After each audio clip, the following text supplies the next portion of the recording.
Hello, everyone. Lunch was nice? You're feeling sleepy? No sleeping during panel discussion, okay? So, all of us want to be successful. Isn't it? Yes, no? Yes. So, let's hear from the experts. Okay? The ultimate success mantra. I will ask a question. Anyone can feel free to take it up, okay? And then afterwards, I'll direct it to each one of you. So, there are no straight paths to success from what I know. But I want to hear from each one of you what one quality is required. I'm sure there are many things that people require, but I want to hear from each one of you one quality that is predominantly, I think, which is very important, crucial for a person to succeed. So I want to start with you, Anupama. First of all, thank you so much, Meera, for having me here. I think we're doing a wonderful job, and it's great to be associated with AASHA, and I'm looking forward for many such associations. Thank you so much. Thank you. Success for me is one word. You asked me to capture it in one word.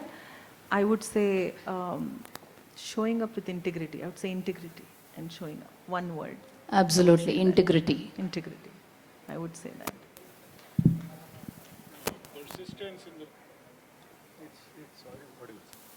Persistence in the long run. Lago rahe, but munna bhai, lage rahe munna bhai. Saalon ke liye. Yeah, when I look back, I suppose it is. It may sound repetitive, but it's upskilling, learning continuously. Yeah, thank you for inviting us, Meera. I think the audience may not be aware of who is sitting in the, right? Maybe somewhere in between you can introduce or we can self-introduce ourselves. But to answer the question, what is success? I feel there is one very important component of success. Are you looking to be successful in the eyes of the world, or are you looking to be successful for yourself? I think the capacity to distinguish between what the world perceives as success. Sometimes what the world perceives as success matches with your idea of success, and you work towards it and you gain that success and you're happy.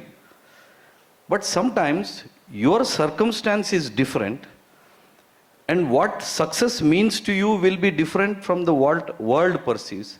I think success is in understanding the difference between the world perception of success and your own path.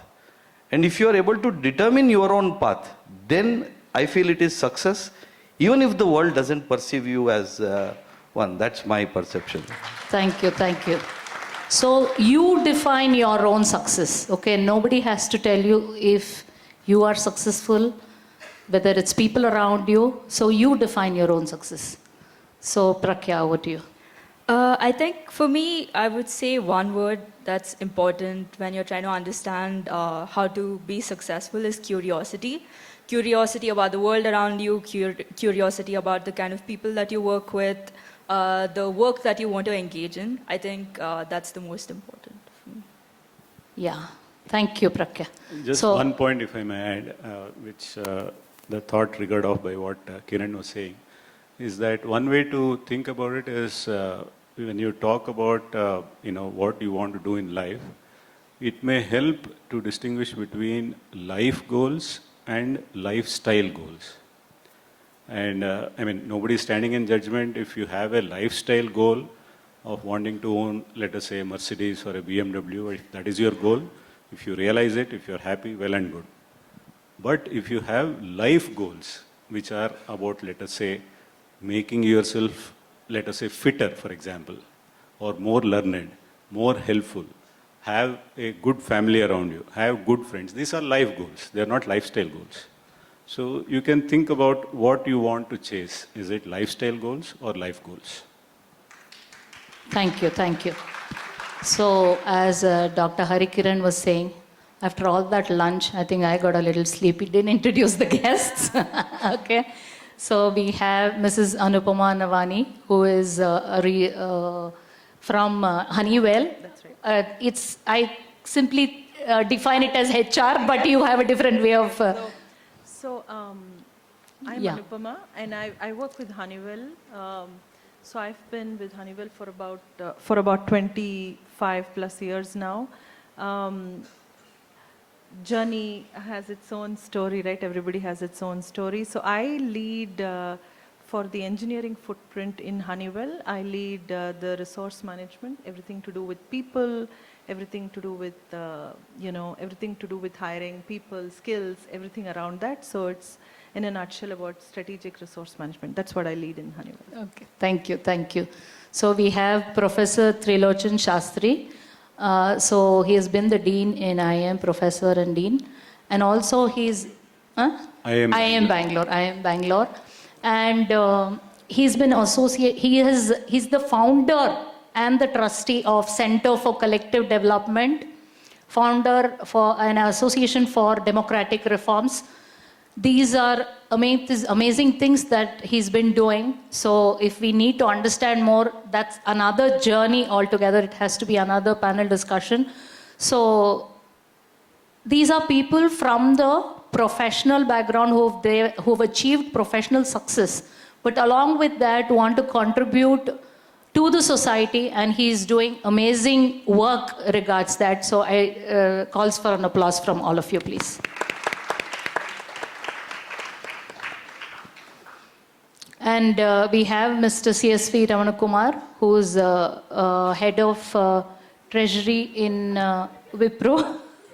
Yeah, okay. So I don't want to get it wrong, that's why.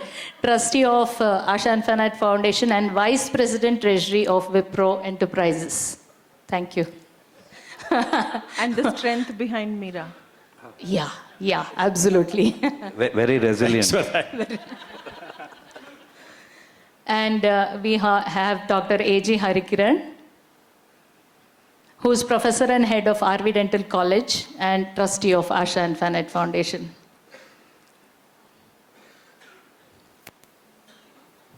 Then we have, change the slide. Everybody is a little bit sleepy, so it's going slow. Then we have C.V. Prakya, who's a human rights lawyer and working in Migration Asylum Project. Okay, so now that you know who these people are, later when you are asking your questions, so you can ask any question from their experience, from their background. I'm sure they'll be able to help you to gain knowledge. Yeah, and also, Prakya is here as a youth representative. Right. Yeah. So she represents all of the students here, right? So you can just target her. She has to speak what you have in mind. So earlier this was supposed to be the ultimate success debate instead of mantra. We said debate wherein they can all agree to disagree. Then we said it's too much post-lunch. So we're going to just hear. Okay. So back to you people now. You can choose to answer any one of you. If you could go back to your 20s, what's one career or life decision you do differently and why?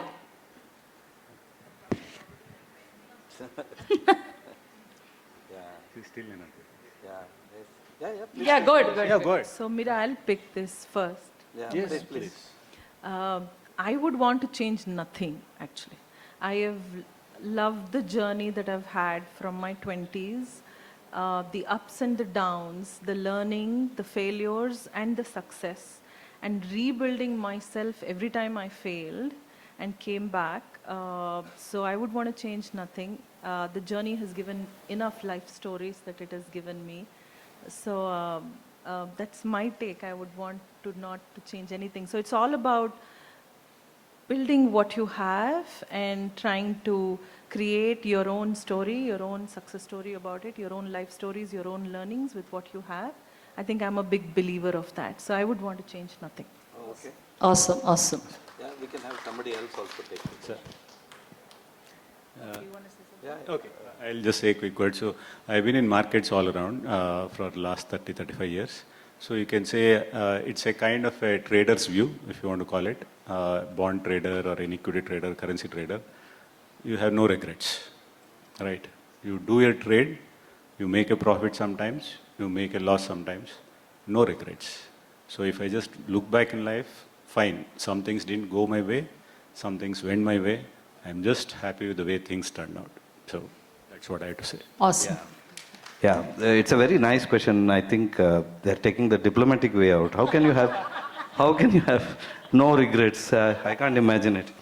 Yeah, I have a couple of things. If I was 20 again, 30 years back I was 20, I think I would make a couple of changes, honestly. Not become a dentist, is it? No, I think profession is, I wanted to be a medical doctor, but now I'm very, very happy with the profession. And the profession has been very kind to me. It's given me a lot financially and otherwise. That's okay.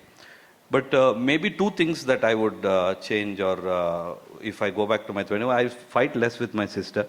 That's one thing I would have liked to do. The second thing I think is that 20s was about, they told us, please work very hard. This is one CET exam. Then you will do well in CET exam. Then afterwards I got into BDS. They said, study BDS very hard. Then later life is better. Then they told study. And now you have college students, so you're saying don't work hard? No, I'm not. I'm saying there. Somehow, all our life they lied to us. They said, "Sir, there's something better in front." We kept working hard, and what happened finally? Right now I can't have a full biryani. I can just have half, and now what's the use of money? And I can't understand. I think if I was 20 again, I would have. You'll have more biryani. Eat less. Maybe that, but I would find some way wherein I really worked hard. I also partied hard. I also had some way of realizing that I have to work hard for the sake of my financial future and career, but I also have to take care of my health. I would say I've always been a nerd reading books. But if I was 20 again, I think I should have got up in the morning and got into one game, maybe shuttle, maybe basketball or something, so that I am taking care of not only my career in the future, but also my own health. And now I'm trying to make up and try to have a more active lifestyle. And it's easier said than done. It's not so easy as we grow older. I think I would definitely change that. I would not say, if you don't work hard, the world is merciless. It's not going to be easy. But if you have to work hard, you have to keep your health. There's a book by Stephen Covey called 7 Habits of Highly Effective People. I strongly recommend people read it, or maybe Meera, you can have one class about that. Right? Yeah, oh, you did? Oh, that's so nice. In that, there is one concept, he says, sharpening the saw. If you are not healthy, your mind is not healthy, and your saw is not sharp, whatever you cut, you are going to take a lot of time. So I think having some sport is something I would have liked to do when I was 20, which I didn't. We played in front of the house, but we were never serious about that. Yeah, thank you. So, Prakya, not looking back, going forward. Yes. What do you think you should focus on? And what do you think youngsters should focus on? People who are carving their future, and especially connected to career decisions. So I'm still in my 20s, so I can't say I have too many regrets right now. With regards to what I think is important when you're looking forward to your future is This took me a long time to realize. When I was in law school, there were all of these people saying you should take part in debates, you should take part in moot court competitions. These are all of the things that will make you a successful lawyer, and everybody is chasing this corporate dream with the high salaries and everything. But I think it took me some time to realize that focusing on what subjects interest me, focusing on what kind of work interests me is the most important, because you're only able to work so much if it's something that doesn't engage you, doesn't excite you. So I would say that following your interest when you're able to make decisions about your future, about your career, I think that's the most important. Thank you, thank you. So, I'll open this question to anyone. In any field, how important is adaptability? Being open to learning something new. Yes, sir. Hello. Adaptability is very important. Even at this age, you find that because the world is changing, as you mentioned in your talk. Now we are having AI, now we are having quantum computing, all sorts of new things are happening. So we have to learn and adapt. Otherwise, you will, as you said, the world doesn't owe us anything, unfortunately. So if we have to do well and be happy, then we have to learn and adapt. Otherwise, we will be left behind. That's what I feel. Keep learning. No, it's not just learning. It's about trying, as what Professor was saying, it's adaptability to changing circumstances, changing environment. So, and that change could be because of technology, because of you take up a job in a new country, for example, or a new kind of industry. You should be able to understand the scenario quickly and be willing to change. So, learnability is one part of it. The other part is willingness to change and do things differently, connect with people, work with different kinds of people. I would say those are other aspects of adaptability. Yeah, but I want to add one thing which you had mentioned, but in this context, that when we adapt and learn, is it because of mental or peer pressure that others want me to change and behave in a certain way? Or is it because the situation or the world requires it? If you are only trying to adapt and change and pretend that you like hip-hop dancing or some American music because everybody likes it, then that's not adaptability. It is because the world is changing. Now we have WhatsApp, we have internet, we have AI, we have new technologies, and so many things are changing. You are all aware of it better than me. So if the situation demands, we should change and adapt, but not because necessarily only the society expects us to change. That's the point that you're making, I think. Okay, thank you. Two key words that I'll add to all of their thoughts is agility and mindset, right? How fast we change, how fast we can think and move, because the speed at which change that we are seeing across the generations when we were growing up to now, it's very fast, the speed at which a decade is becoming 5 to 3 to 2 to, it's the gap is bridging very fast. So agility with which you think on your feet, and the mindset, the open-mindedness to accept the change and move with the change are two important things that get you going. Any field, anything, any forum or anywhere we look at, any faculty, I think that's important. Absolutely. Yeah. Can I?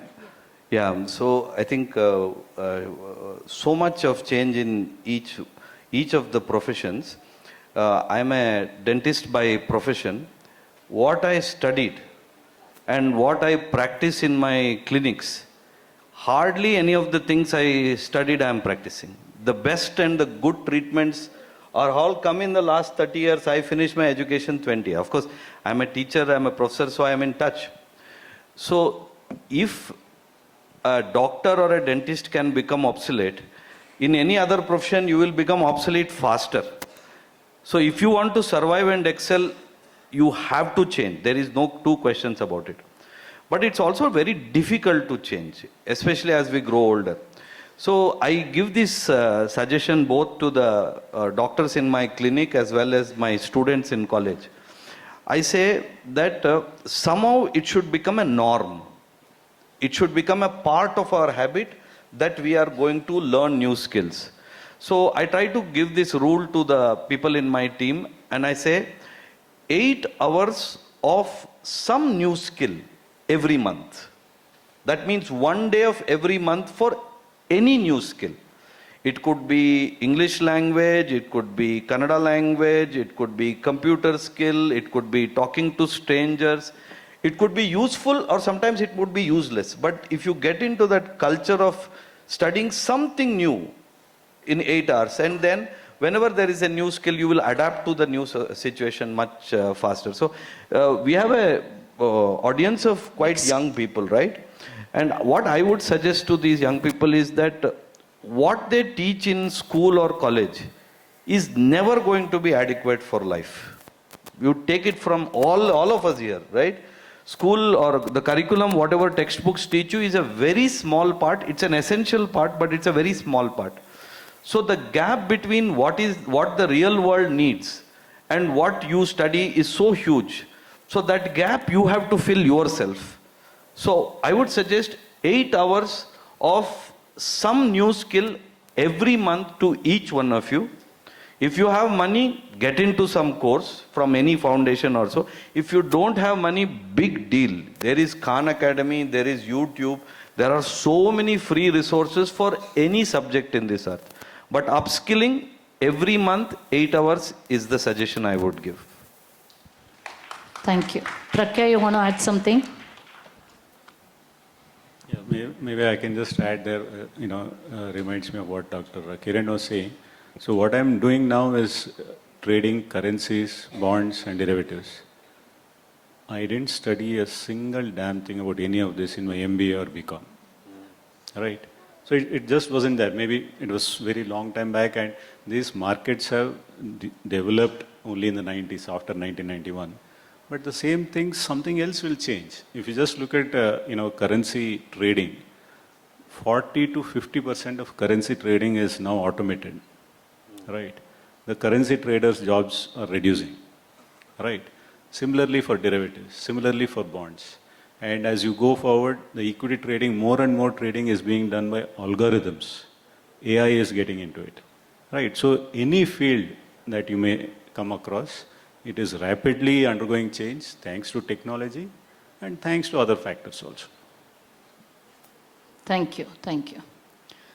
So I have this another question before we throw open the questions. The audience can participate, ask your questions. So one question is, if someone feels stuck or average in college, what's the first small step they can take to start improving themselves? So, because everybody feels that success is all about marks. So, if they're not doing well in college or school, grades are not good, what else can they do? Does that mean they will not succeed? Is there some other way out? What else should they do if they're not getting good marks?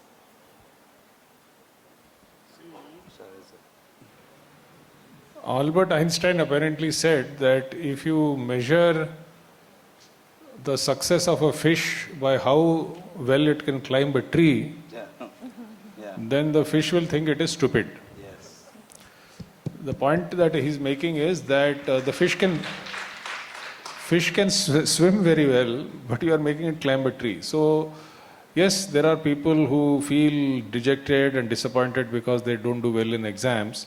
But I also went to college, like all of us here, and I have taught for 35 years. You see many people who do very well in academics, and they feel very happy at that time. But you see, where are they after 5 years, 10 years, 15 years? They're average. People who have not done well academically very often go ahead. So one of my friends, he set up these lemon tree hotels. You must have seen them. And there was a book written by Chetan Bhagat called 5 Point something. It was literally 5 pointer. Out of 10 points, this guy, Patu Keswani, used to get 5 points because he was not a good student. But now he has built India's largest hotel chain. It's just an example, but what I'm saying is that there could be other ways in which, and this is one of the points that I wanted to make when you said that what is success, and everybody agreed that we have to define it ourselves. So you have, if you're not doing well in college, you have to think, what am I good at? I have a cousin's son here. He lives in Jayanagar. He's not good. He says, I could not understand arithmetic and mathematics. Now he's a top chef. He learned how to cook. And he went to South Africa, he went to Australia, and he is a consultant for setting up. So there are so many options. So we have to find our own talent, and each one of us has some talent. So if you find that, you will do, and it ties down to success also means there's no point being successful and being unhappy. I was marveling at Mr. Gupta, who at the age of 84 is mentoring. He is a successful man, more than successful, because he is doing what he likes.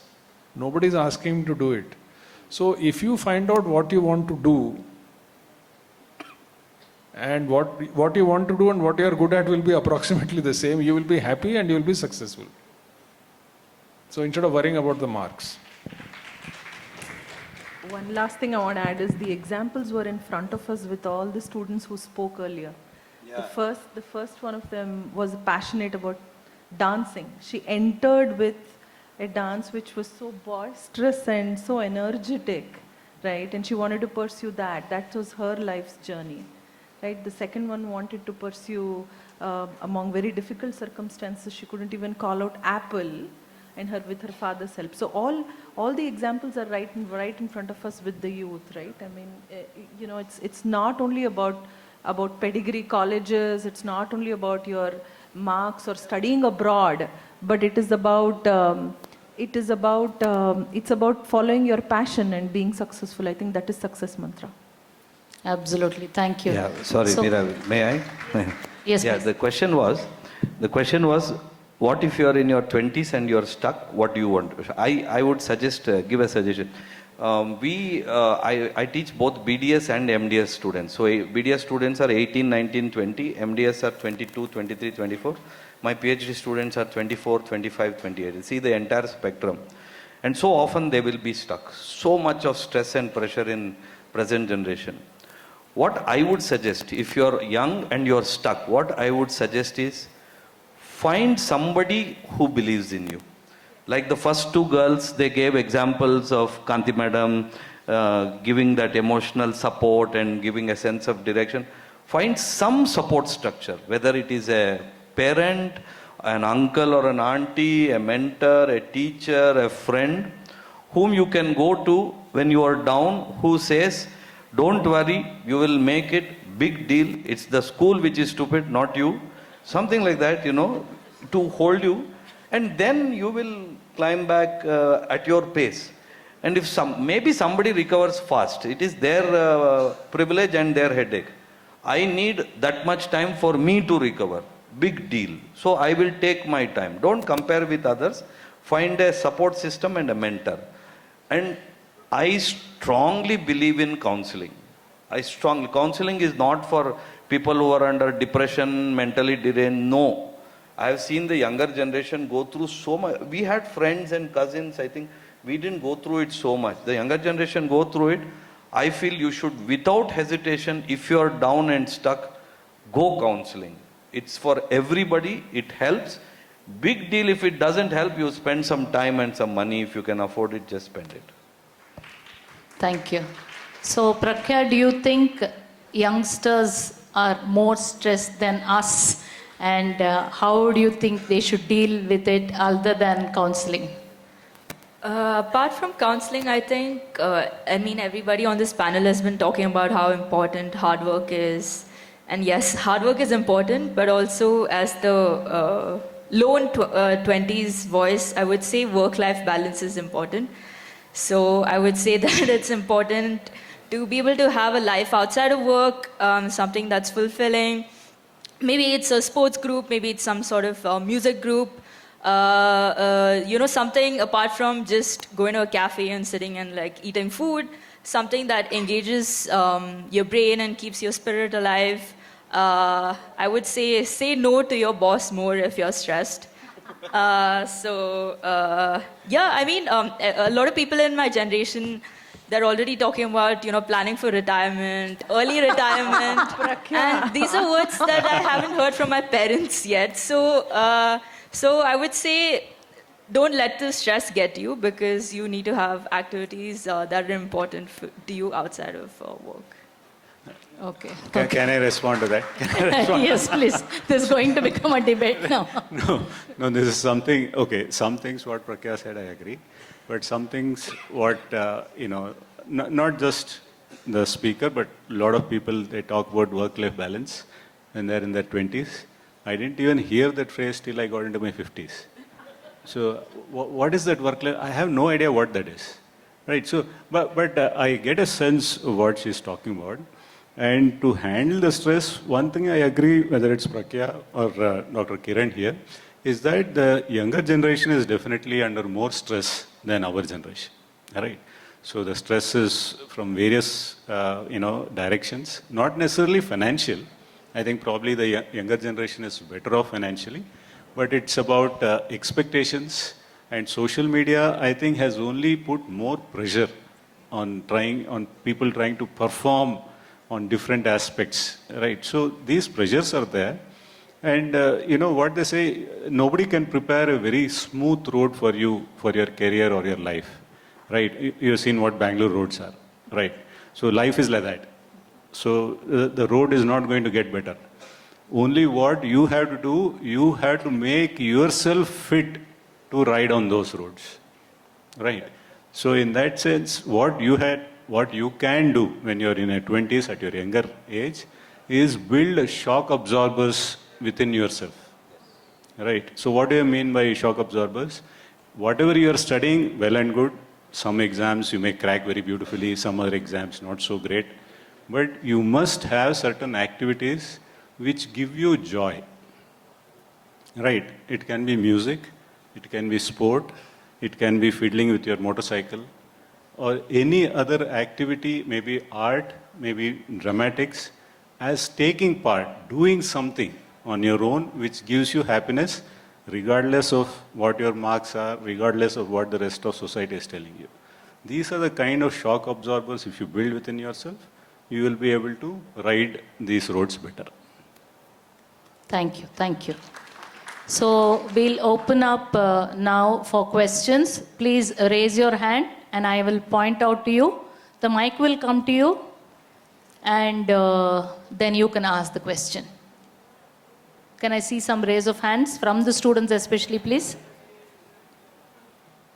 Yeah. Yes, Ananya. Please get up.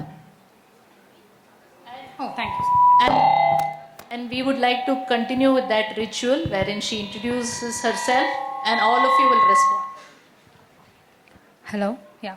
First of all, I want to wish very good afternoon to all the dignitaries on the stage and off the stage, and also to audience. It's Ananya again. So, yeah, I want Hi, Ananya. Hi, Ananya. Nice. Thank you so much. My question is especially for Anupama ma'am and Prakya ma'am, sorry, who is representing all the youths and also hiring most of the youths. Yes. So I'll start off my question.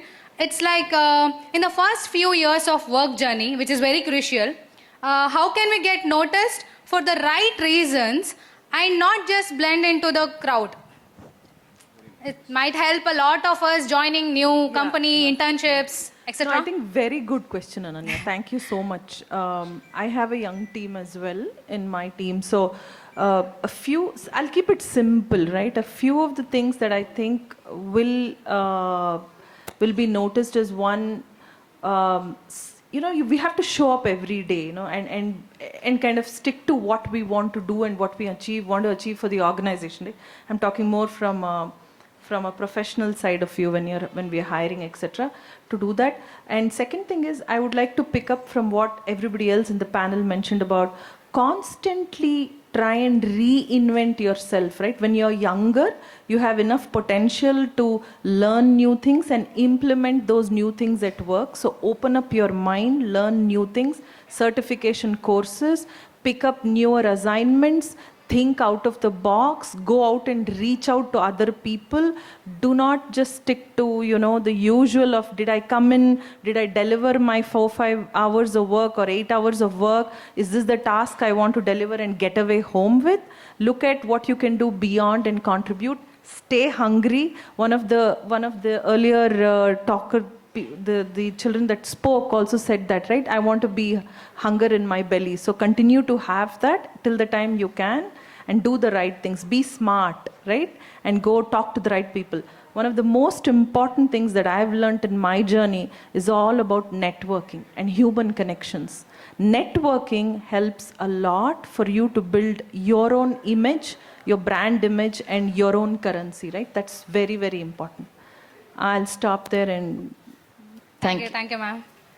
Going off of what Mrs. Anupama is saying, I think that's what AASHA and Future Ready Hub are trying to teach people: communication skills, networking skills. I would say that in order to stand out a little bit in the workplace, you should, as much as possible, make your boss's life easier. Take up responsibility wherever you feel that this is something you can contribute in. Jump at whatever opportunities fall into your lap. And most importantly, figure out what kind of work you're good at. I mean, you might be assigned a lot of things. You have to figure out what you're good at and what you can do more of. And once the superiors see that this is something that this person is capable of doing, they will be able to appreciate you more. Thank you so much, ma'am. Your Thank words you. meant a lot. For a newbie like me who is getting into the corporate culture, struggling there, your words were very inspiring. Thank you so much. Thank you, Ananya. Yeah, I can see one hand. Please get up. Get up.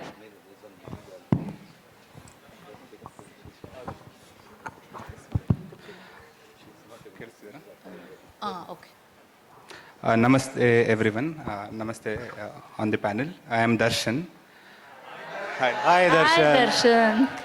Okay, I have two questions. One for Dr. Harikiran sir.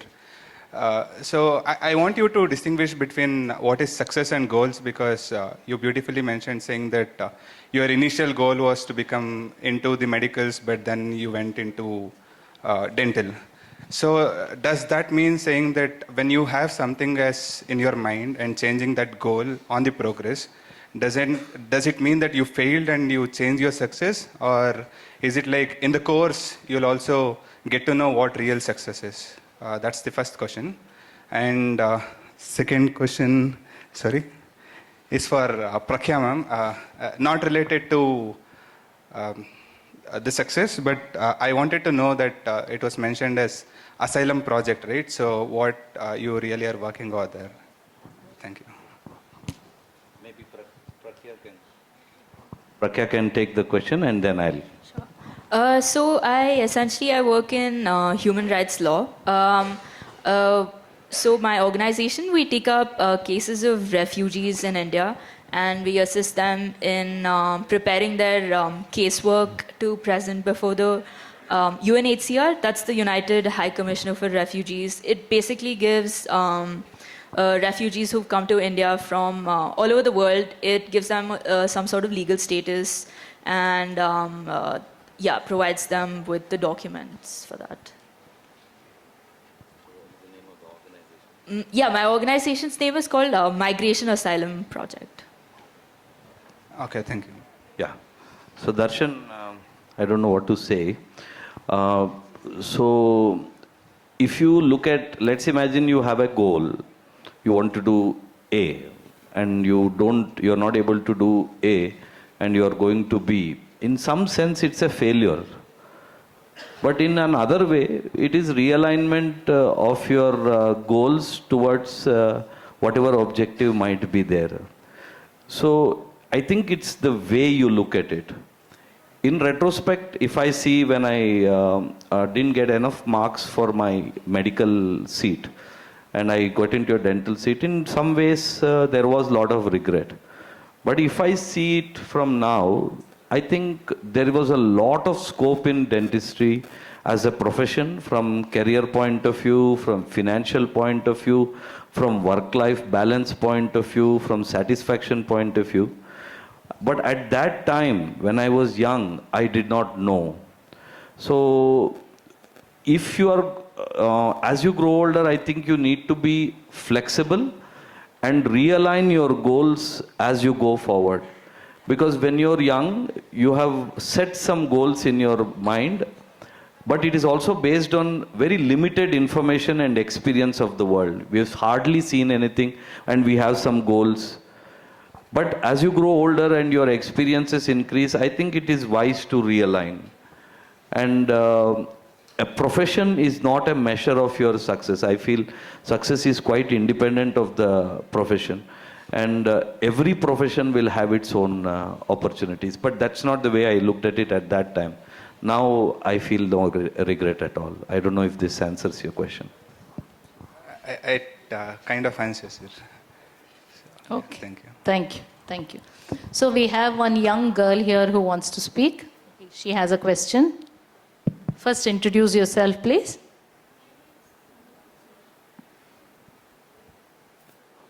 Somebody help her to switch it on.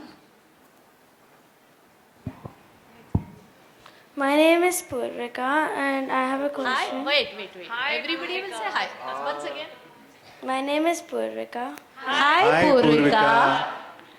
So, many people often get distracted by social media or phones. What's one easy way to focus better on studies or goals? Oh.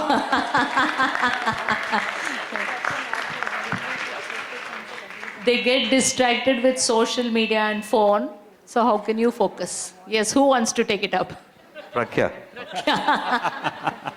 I mean, I still get distracted by my phone a lot. I use this on my phone as well. There's these timers that you can set for specific apps so that you don't use any certain app beyond a specific period of time. And I also really enjoy this thing called the Pomodoro technique. So it's like it's a timer that you switch on for 20 minutes, and then when you're doing that, you can't use anything else on your phone. So you complete 20 minutes, you get a 5 minutes break, and then again you switch it on again, and you get another 20 minutes. So that keeps you away from your phone, but like your phone is still around. So. Okay, anybody else? It's not just. Oh, sorry. Go. How not to get distracted, you're asking, right? Yes. Is that your question? Yes, that was her question. No, she has to say yes. Yes? Is that your question? Yes. Yeah, have you heard of MS Subbulakshmi? Yes? Now, when she was a young girl like you, she came from a very different community. They wanted to send her off to a rich man's house because they were from a very poor family. And her mother said, it's a good opportunity, you can go there, your life will be all right. Now, she did not get distracted, there was no social media. You know why she did not get distracted? Because there was no social media. Because she said, I want to sing. Then later on, there's so many pressures were there. She said, no, I want to sing. And she was so clear about what she wanted to do. Now, if you are clear about what you want to do, like the great Amma, MS Subbulakshmi, you will not get distracted by social media. You will say, no, I will do that later on. Right now, I want to focus on this. So remember these great examples. I'll give you another story. How old are you?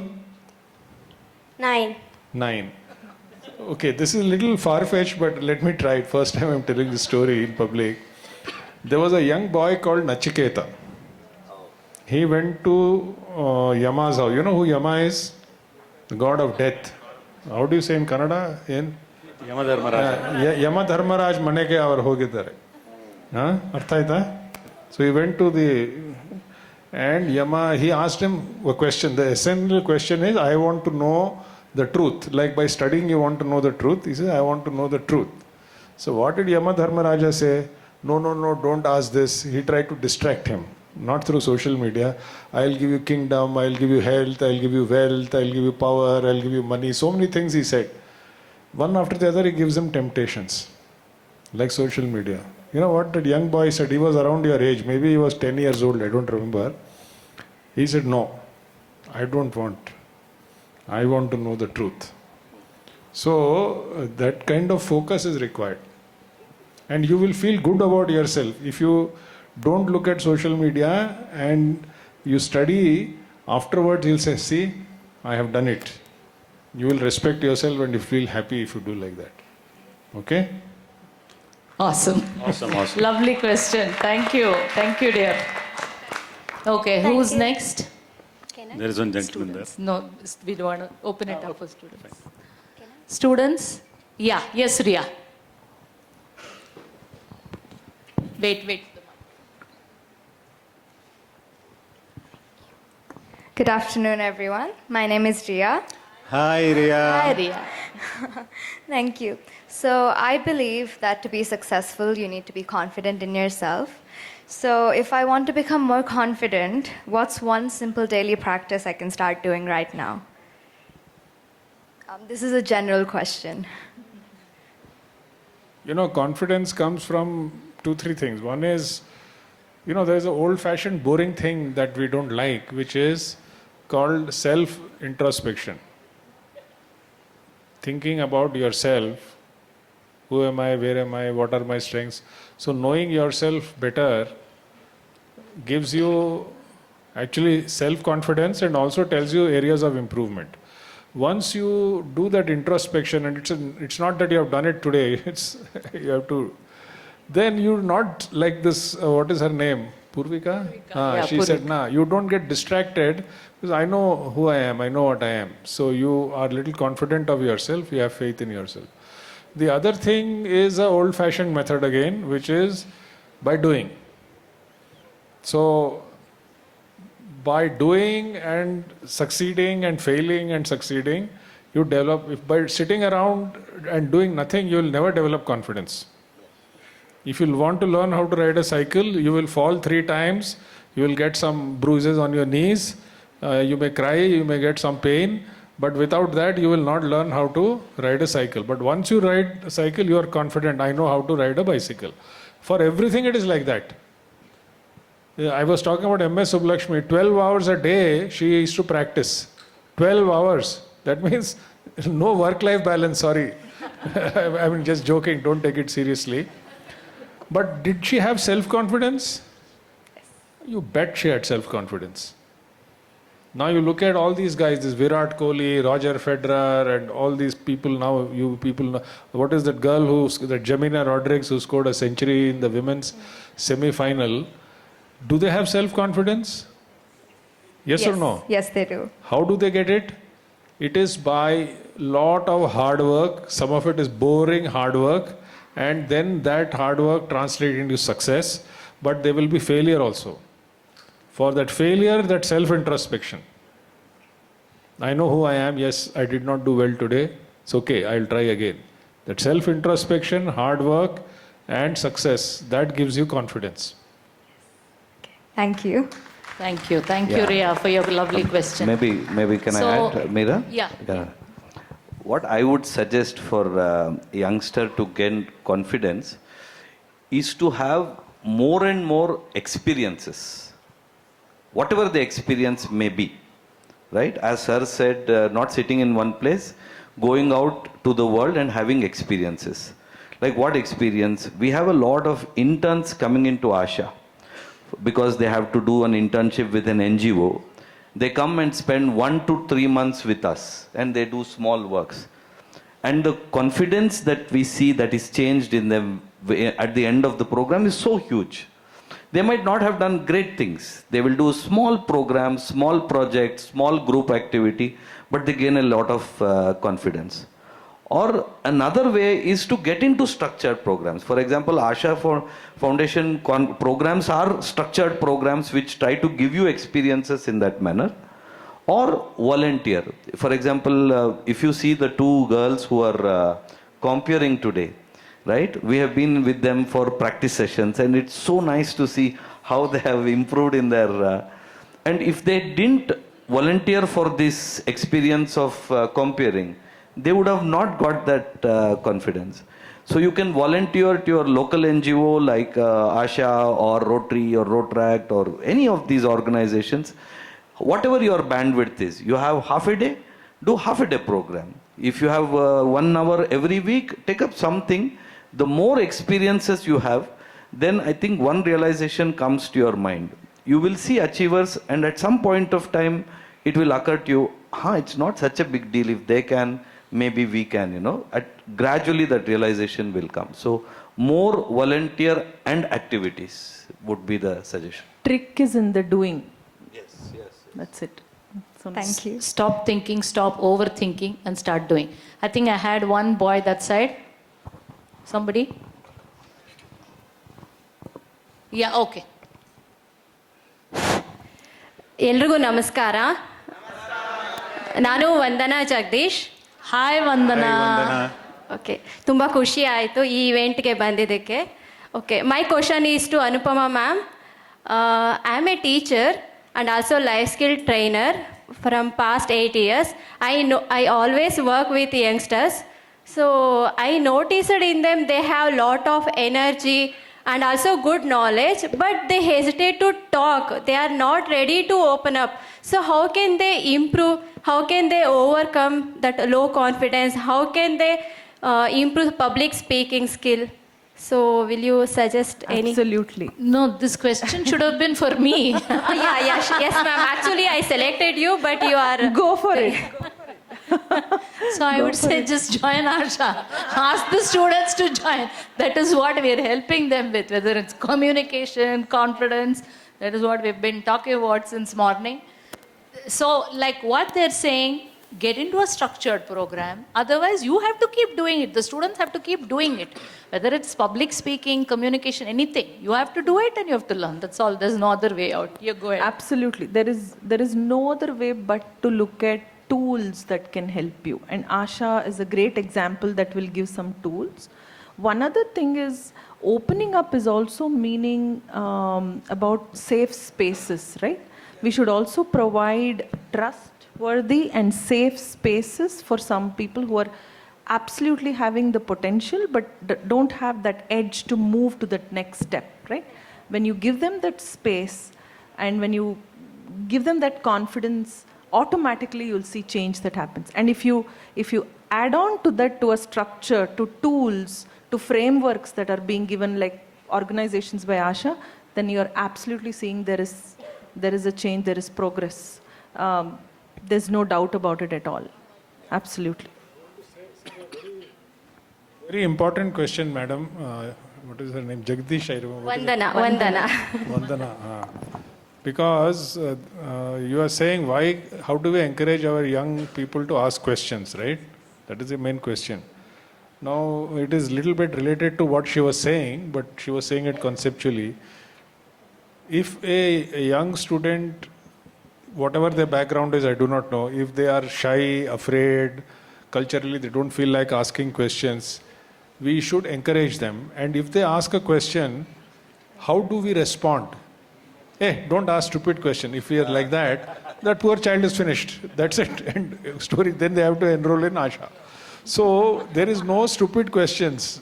There is no question which is stupid. All questions are excellent questions. And we have to answer it in an encouraging way to that child so that she or he, from that point, grows in confidence and does not get put off because they are coming from a different... Now, when we were children, when I was in postgraduate college, that was a long time back, as you can see from the color of my hair, we were terrified of standing in a group and speaking. We just did not have the courage. And I came from quite a privileged family. Even my grandfathers went to college. It's not that I came from a privileged family. But we were so afraid. But today all these youngsters, they are coming and speaking at the age of 10, 12, 14. So they have got that confidence, which is very good. But in your own situation, you have to encourage those who are hesitant. Just like they are encouraging here, hi Vandana, like that you have to encourage the students in the class to come forward and ask questions. You should not put them off. You should think, am I doing anything? Am I behaving in a certain way? Am I saying certain things which is scaring them and putting them off? If so, then you have to change. Because the same child, every child asks questions either to parents or mother or grandmother or teacher when they're given a chance. It is because they are discouraged in some form that they become, child becomes scared and hesitant, so they just go back. So we have to encourage and we have to change our behavior so that they feel comfortable with you as teacher and say, teacher, I want to ask you something. And say, yes, please ask. Like that, we have to encourage them. Thank Because you. it's very important. I think it's important not to have, sir, adding to you again, it's important not to have judgments with each other, right? A very judge marde, no stupid questions. So, ashte. ಧನ್ಯವಾದಗಳು. Thank you. ಧನ್ಯವಾದ ma'am. ಎಲ್ರಿಗೂ ಧನ್ಯವಾದ. Thank you. So, thank you, dear panelists. And thank you, all of you. You've been a lovely audience, listening patiently, asking beautiful questions. I hope all the others in the audience, you've been making notes. After all this, it's about going back home and implementing at least one thing. Because I have seen sometimes when we attend such sessions, there's a lot of inspiration, there's a lot of energy. Wow, very nice, what they said and all that. After you go back home, you don't do anything about it. Yeah, you'll forget what they've said. So, use your workbooks, make notes, and then start small. I'm going to do something today, I'm going to do something tomorrow. Start implementing. Each one of you, only then you'll be able to get something out of this whole day of what you've been seeing here. Thank you, sir. Thank you, all of you.